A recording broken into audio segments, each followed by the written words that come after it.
हर हर महादेव। जय श्री राम।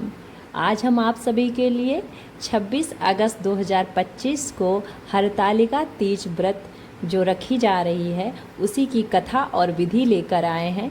तो आप सभी ध्यानपूर्वक इसको श्रवण करें।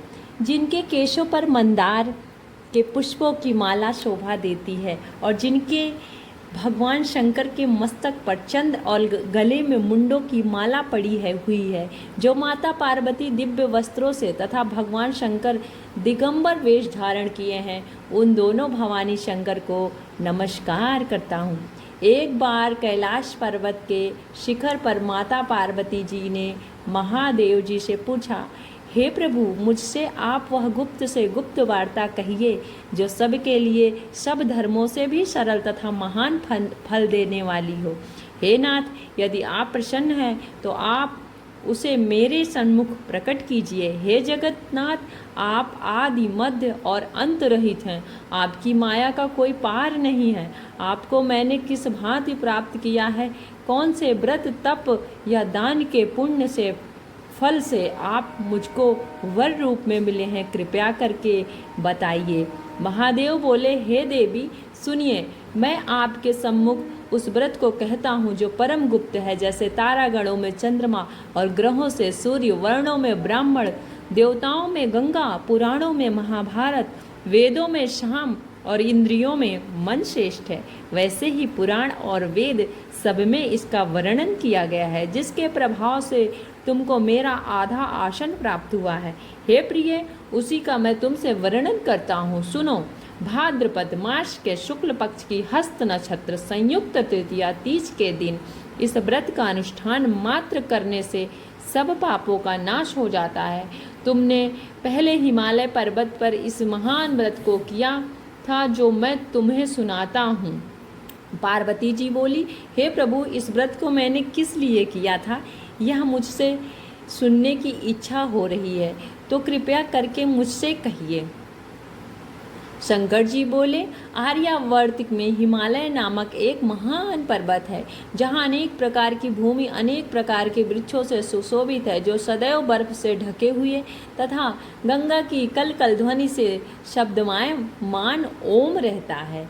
हे पार्वती जी, तुमने बाल्यकाल में उसी स्थान पर परम तप किया था और 12 वर्ष तक के महीने में जल में रहकर तथा वैशाख मास में अग्नि में प्रवेश करके तप किया। श्रावण के महीने में बाहर खुले मास की हस्त नक्षत्र युक्त तृतीया के दिन तुमने मेरा विधि विधान से पूजन किया था तथा रात्रि को गीत गाते हुए जागरण किया। तुम्हारे उस महाव्रत के प्रभाव से मेरा आसन डोलने लगा। मैं उसी स्थान पर आ पहुंचा जहां तुम और तुम्हारी सखी दोनों थी।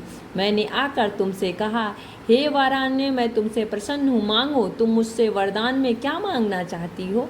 तब तुमने कहा कि हे देव, यदि आप मुझसे प्रसन्न हैं तो आप मेरे पति हो। मैं तथास्तु ऐसा कहकर कैलाश पर्वत को चला गया और तुमने प्रभात होते ही मेरी उस बालू की प्रतिमा को नदी में विसर्जित कर दिया। हे शुभे, तुमने वहाँ अपनी सखी सहित व्रत का पारायण किया। इतने में तुम्हारे पिता हिमवान भी तुम्हें ढूंढते ढूंढते उसी घने वन में आ पहुँचे।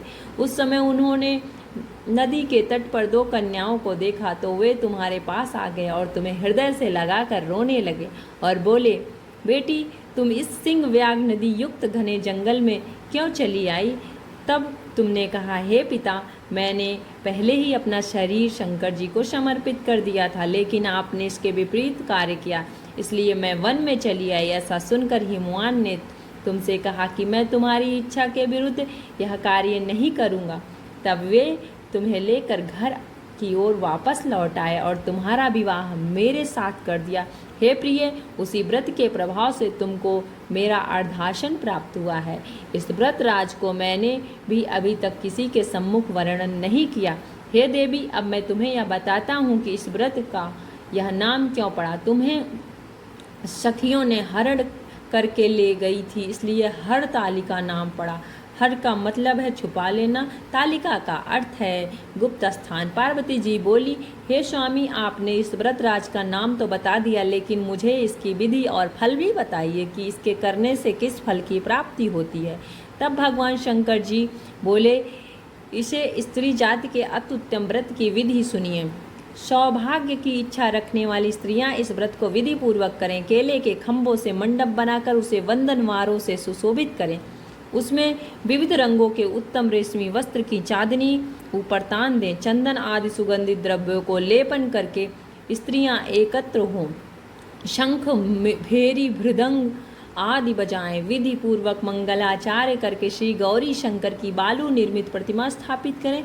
फिर भगवान शिव पार्वती जी का गंध धूप पुष्प आदि से विधि पूर्वक पूजन करें। अनेकों नैवेद्यों का भोग लगाएं और रात के समय जागरण करें।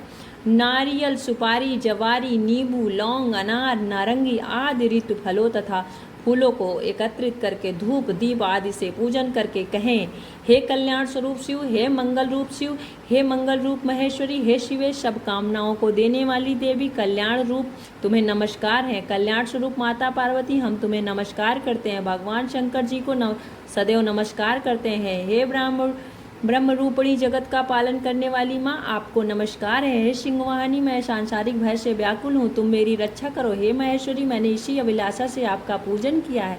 हे पार्वती माता आप मेरे ऊपर प्रसन्न होकर मुझे सुख और सौभाग्य प्रदान कीजिए। इस प्रकार के शब्दों द्वारा उमा सहित शंकर जी का पूजन करें।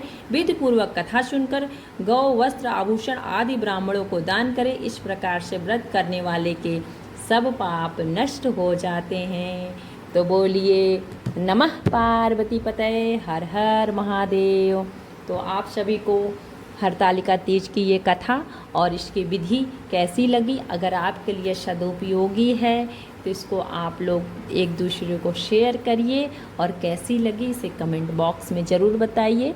तो आप सभी का हमारे channel reaction shorts with viral दीदी ब्लॉग्स में बहुत बहुत हम आपका आभार प्रकट करते हैं सुनने के लिए। तो एक बार फिर से आप लोग स्वस्थ रहिए, मस्त रहिए और हरतालिका तीज की बहुत बहुत शुभकामनाएं आप सभी को। तो सभी को जय श्री राम, हर हर महादेव।